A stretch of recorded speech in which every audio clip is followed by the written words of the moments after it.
Good afternoon. I'm Ethan Moy here, Coach B, with another episode of Coach B Weekly. Now, Coach B, first I have to tell you a happy belated birthday. Your birthday was on Monday. How was that? It was great. It was amazing to get to this time in my life now where the most important thing was to relax and to enjoy just relaxing, not to run around anywhere, go to dinner, do anything special. I guess I'm getting old, and I just said, what do I want to do for my birthday? Is just be at home and relax and enjoy the evening and have a little cake. And what kind of cake? It was like an ice cream cake. Okay. So it was vanilla ice cream with like a little cake on the bottom. I got it at one of the local places around here that does ice cream cakes. And it was delicious, and that was really the highlight to it. Is just being there and with Sasso and Rosalind and just a ton of joy and just taking it easy. Right, I'm gonna say over the last few years or last years of your life here, like what is one birthday gift that kind of stands out? You always have these tough questions. I give you loaded questions here. Let me think here. A great gift that really stands out. Well, I'll tell you something. I can go back a long way for this one. I remember, I'm not going to 100% say it was my birthday or Christmas. Okay. I do remember Christmas is coming up, so we can lead into that. But I wouldn't want to mislead you. I always try to be 100% honest that if I'm not 100% about something, that I think it was my birthday, but I'm not 100% sure. I was young. I was living on the west side of Buffalo. And I was living, we lived upstairs from my nanny. My great-grandmother lived behind us in a little area. We had no grass, by the way. It was all concrete, right in the city. So I remember it was my birthday or Christmas. I can't remember, one of the two. And we were in our upstairs house, upstairs level floor. And we had like a get-together, a party. And my nanny came up and brought a big wheel. And I remember I had seen it on TV. And, we were, as kids, so grateful for anything we got. And I just remember kind of wheeling it in the door. And it wasn't a big, we only had the second floor of the house. It wasn't real big. When you came in the door, you kind of were like right there where the kitchen was and the dining room. And I just remember we were in the dining room, and she wheeled it out into the dining room, and she just had a big smile on her face. And I just remember that was something that I never thought I was going to get. Like I said, we didn't have much, and I remember that was like something I seen kids, have and on TV and things like that. And here I had my own, and you always remember those young moments more than you do the older moments, because gifts back then, you didn't have your own money, you couldn't go out and buy something for yourself if you wanted to. You kind of were dependent upon being a good boy and getting what you get. And I just remember her bringing that out. I remember running up to her, giving her the biggest hug, and I wanted to ride it around the house and everything. And I was just going crazy. So I would have to say, for my birthday present, that would have been the big wheel. The most memorable one was that little big wheel. All right. Are you going to get Sasso a big wheel win? Yeah, I mean, I think, when he's ready to go more around. The difference around here is back in Buffalo is a little flatter. Oh, yeah, it's kind of hilly. So I'd hate to see the kid rolling down the hill, you know what I mean? And that something might happen. So, but we'll get him on some flat land and get him out there on the big wheel for sure. All right. Well, continuing kind of with the holiday theme, birthday, Christmas, last week was Thanksgiving. And Thanksgiving we were in California. A lot of activities out there. What's the one activity during our time in California that really stands out to you? I think I know the answer already, but I think you do too. We did do a bunch of nice things, and I wouldn't want to recap that a little bit for our fans here. Okay, all right, I'll recap. There was some nice things, and I kind of do it the way most people do. I'll start off with the things that wasn't the biggest one for me. One that a lot of people would guess would be Disneyland. We got to go to Disneyland. I had never been to Disneyland. I've been to Disney World with the team in the past years. But Disneyland was something, you always hear, I want to go to Disneyland because it's out in California. And the celebrities always say it out there and stuff. I think some of the girls said that they met or saw an actor or actress from 13 Reasons Why out there. I didn't know who that was, but they were excited about it. I was totally confused when they started talking about 13 Reasons. I didn't know what they were talking about. So after they explained it and showed me the picture and everything, I was like, okay, I've never seen that show. but Yeah. she looks famous, and we just kind of laughed about it. But yeah, I really wanted to see what it was like, and it was very similar to Disney World. Right. Like you felt like you were at the park. It was a little smaller. Yeah. You know, you got into it a lot easier. Yeah. I mean, Disney World is a commute to get into to the park. But it was great to see, you know, the student athletes having that moment to be a kid again. You know, because you know, this is a season of challenging yourself both academically and athletically, and all the things that we do as a team. Your schedule is crammed tight, and they're growing up so much here and developing into adults that it was nice to see them have a few hours to be a kid again. Right. And no matter how old you are, you know, when you get into Disney World, you're gonna feel it. You're gonna feel that kid again in you, Mickey Mouse and all the stuff, and just all the rides, and you know, the little Everyone characters. loves Space Mountain. That was fun. Yeah. I got to admit that is by far one of the most fun rides I've ever been on, and it's not too challenging, you know, like the dips and the things aren't too challenging, but since you're in the dark, it really intensifies flying around and going up and down. Right. And I really thought it was neat again. And like I said, it was very similar to Disney World, just a little smaller. A few of the rides that I liked, they didn't have, like the Hall of Presidents and stuff, when they have the mannequins up there, and then the Carousel of Progress, which is you know, they show the different times. I'm a old soul. I got they show like the 30s, the 50s, the 70s, and then the 2000 years. So, anyways, that was one thing that we did that was great. Yeah. Also, you know, Thanksgiving dinner together, I thought was amazing. We were able to have Thanksgiving dinner out on the water and celebrate some birthdays too. Celebrate some birthdays. Have our president, his wife, and his two sons with him. That was really nice. You know, Mrs. Howard, Dr. Howard, and his two kids were able to sit with us and enjoy Thanksgiving dinner. That's something that's special. We love. Absolutely. We love that opportunity to sit down and have a great meal and be thankful. Obviously, that was the big part of the whole meal. Right. I thought our reflection of being thankful before that meal, and then, you know, I could feel a ton of healthy joy there. You know, actually feeling that thankfulness that we talk about so much in our pillars. But the last thing I would say, and the most important thing that I would say that was really a highlight to the trip outside of the games itself, was going to the Civic and doing the Thanksgiving Day for the homeless and the people of need. Yeah. Not to say everybody was homeless that came to it, but needy people that really look forward to that day. If I could speak upon that for a minute, that is something that I really can't even put it into words how amazing you feel helping people that are, you know, not in the best place right now as far as financially, and maybe can't afford the Thanksgiving meal or afford the clothes that you were able to give to them. We were so involved in that. Oh yeah. That wasn't a, you know, show up and kind of watch from the outside. A guy named Richard Parsons, he was the leader of the event to show us around, and he came all the way from Dallas. He comes 19 years in a row. And flies in from Dallas. He used to live in LA, but now he flies in from Dallas just to do that event. That's how important that event is to people. And I could see why. If I had the opportunity to be there every year, I would.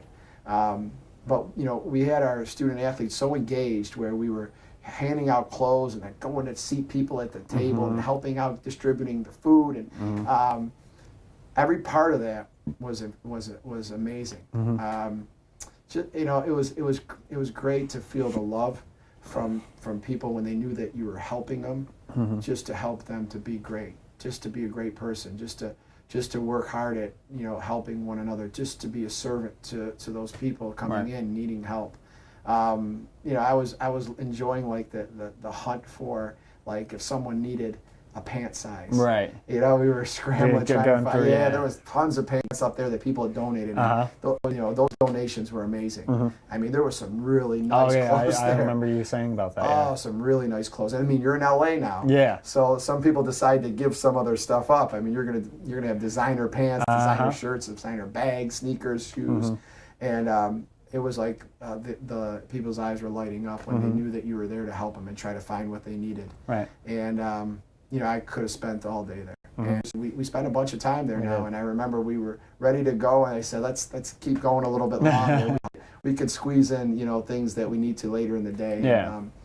The last thing I would say is when we were going to leave the event, some of the people that we had met, and how thankful they were that we helped them.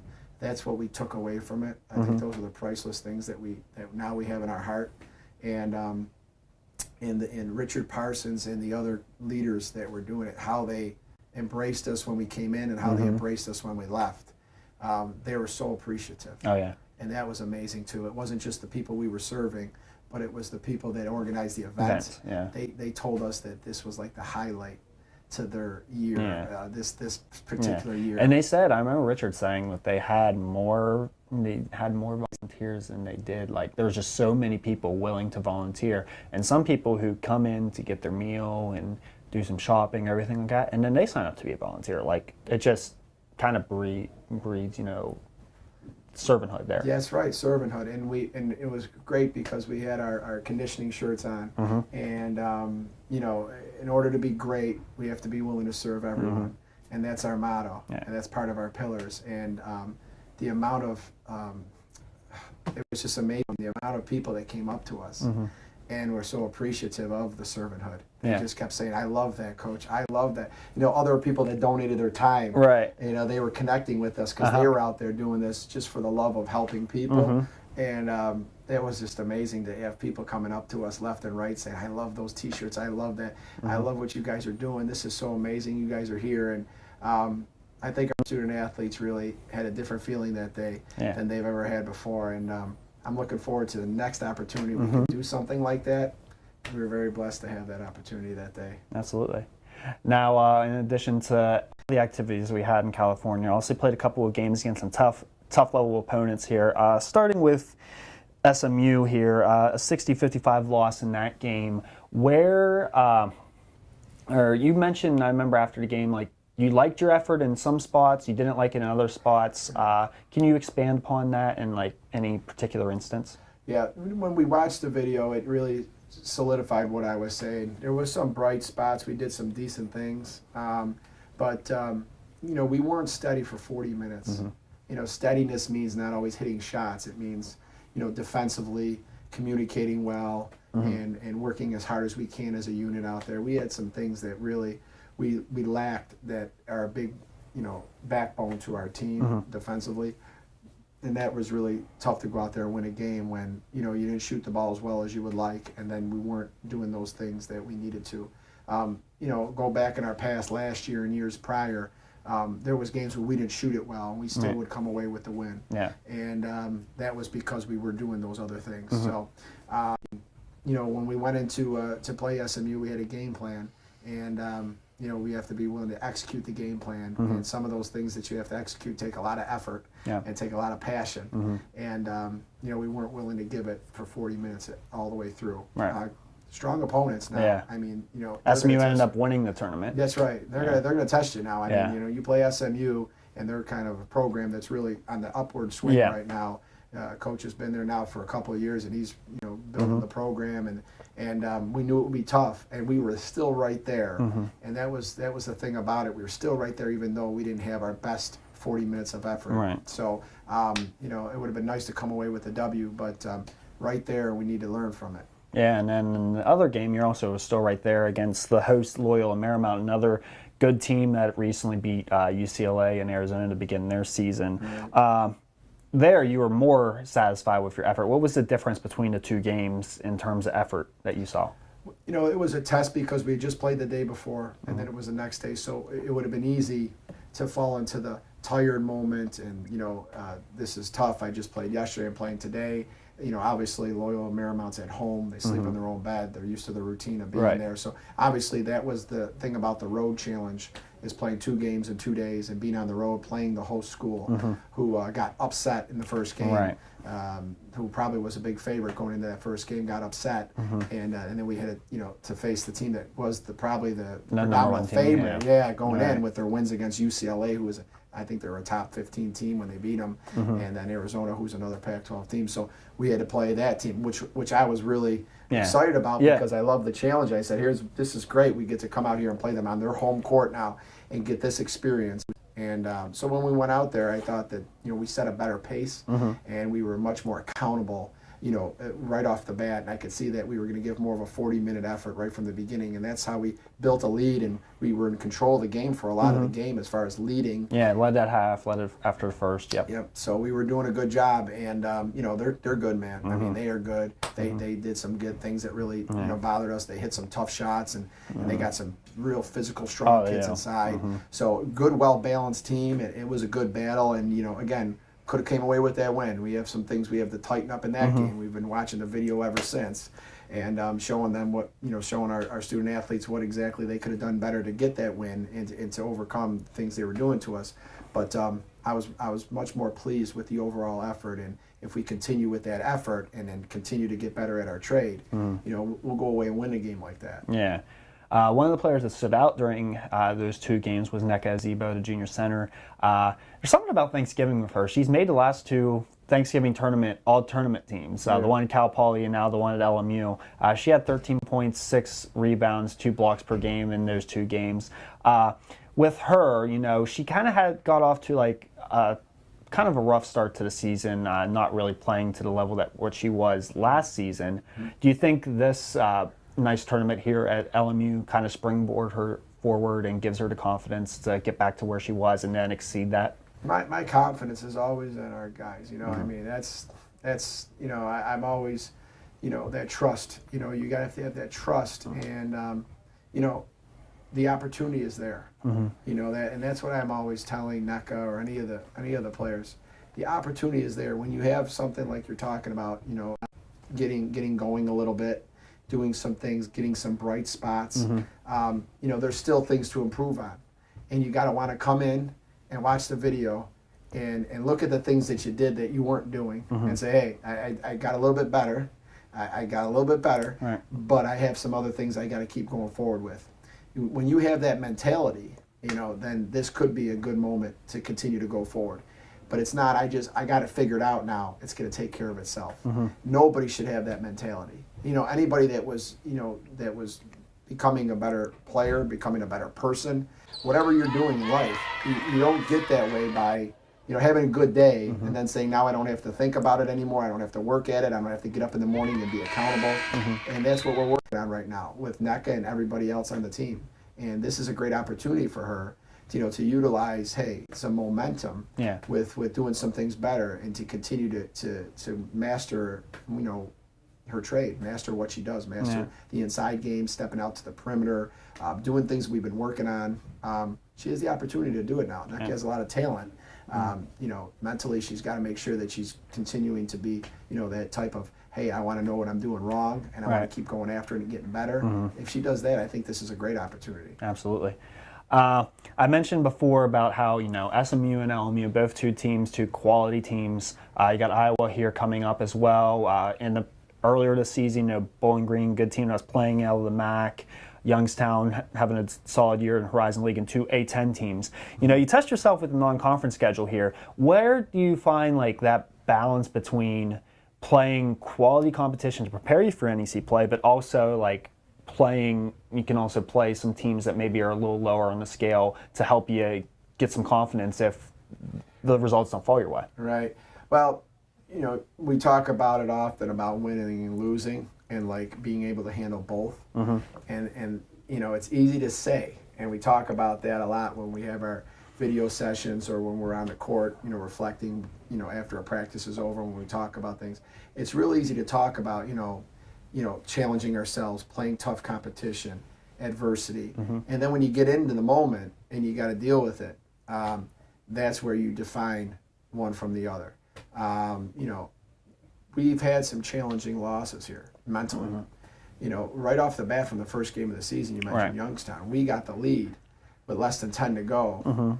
It's a broken play, ball's on the ground. It's a total scramble. And then we're scrambling out to the perimeter to try to contest, and they hit a shot that was off of a scramble, total balls on the ground. We get to it first or tie it up. It's our jump ball. We even had the possession. They come away with getting it and getting away from the hands and get it out. And now they tie the game up. We miss a shot at the buzzer, got a good look from the corner, going to overtime, we lose. That was the way our season started. Right. Now we could take that and say, oh, you're just doomed. It was a bad start to the season. You lost the game. You had the chance to win. That was just kind of a look at the future. And I'm just not that kind of person. Right. You know, I'm looking at saying, hey, let's learn from that. Now we come back and we lose a couple other close ones, games that are within tie games with 5 to go or 2 to go when we're up points or down 1. And we've had those as well. Bowling Green, you know, we were up. We had a chance to close the game out. That would have been a nice win on the road. They were doing well. I don't know what they've been doing since, but, you know, I mean, they were doing well. And we had a chance to close that game out. And we missed some free throws. We don't get that stop late. Ball goes into the basket, and they lay it in at the buzzer. Those are just moments that can really bring you down and make you somebody that forgets all what you believe in and what you do, or you can continue to have faith in what you do and to continue to come back and do it better. I mean, you know, sometimes I get asked that question, like when things are going wrong, are you going to change this or are you going to change that? I'm just not that person. We will tweak what we do. We will tweak things. We'll make sure we're doing things well. We might change our routine if it's something that's going to help us do what we do better. But it's not going to be about changing. Right. You know, as a person, you know, you come to work every day and you have your routine and you have the things that you believe in and how you work. You get better at what you do. And that's what we're doing now, is we're taking these moments of the challenging schedule and we're saying, no, we don't look back and say this is too challenging of a schedule. We were in a lot of those games and you know what I mean? We were right there. I mean, every single game we were right there. And at the end, you know, you look back at it now and you say, why are we not getting over and winning that game? We could have got the win. Why didn't we get the win? Let's get it the next time by fixing it at practice and fixing it in the moment when we get there next time. So, you know, challenging schedules is always the best way to go. You know, we go out there and we have different levels of teams. We're playing Iowa coming up, like you said, you know, Big Ten on their floor. They got a player on their team that's up for the Naismith Award. You know, they got a senior point guard who's really good. I know that this team is tough, and it's going to be a big challenge. But we've gone out there before, and we've given them great battles when they were in the top 15, top 10 in the country.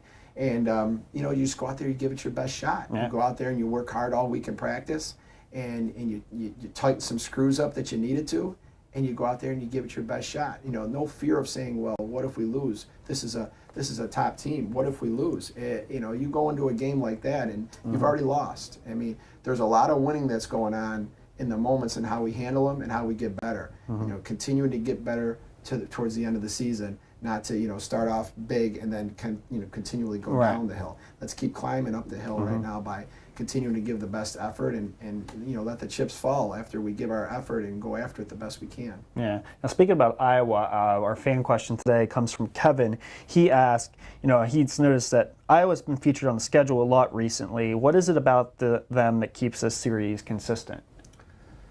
Man, that's a great question, because each year it's different. You know, they graduate players, we bring in freshmen, they bring in freshmen. Yeah, it's been now, this is going to be the 5th season in the last 7 that we've matched up with. They love bringing us out. They always ask us if we want to come back.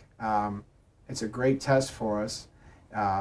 We've gone out there before in the past and really, you know, played extremely hard and did a good job at challenging them and trying to disrupt them, and they did the same with us. It's just been a very well, you know, played contest each year, each time we played them, and it's been played differently. Different teams, different offenses that they've run. I remember back before when I was assistant with Coach Sale, we ran a 1-3-1 defense against them, and we were in the game down to the last few minutes. You know, it was like a 2-point game or something with like 3 to go. You know, it's just been all different types of storylines, but at the end, it's always been very competitive, and we've hung in there, and you know, that's just, you know, the mentality that we have no matter who we play. We go out there and just accept the challenge and to try to accomplish what we're trying to accomplish in that moment. So I think it's just been, you know, our program and how we've handled each game, and I think that's probably why we've been able to hang in there with them. All right. And lastly here, we'll preview that Iowa game. I saw, I don't know what the result was yesterday. They played Notre Dame yesterday, but the previous poll had them at number 12. So obviously, you know, like you mentioned before, tough competition. Where have you seen in film on them, if you have watched film on them yet, that, you know, kind of stuff that you can exploit? Well, Not much when they're that good. You gotta find some hidden things in there that, Right. you know, when you're dipping into that top 10 area in the country, the weaknesses are very Very thin. tough to they're really tough to get at.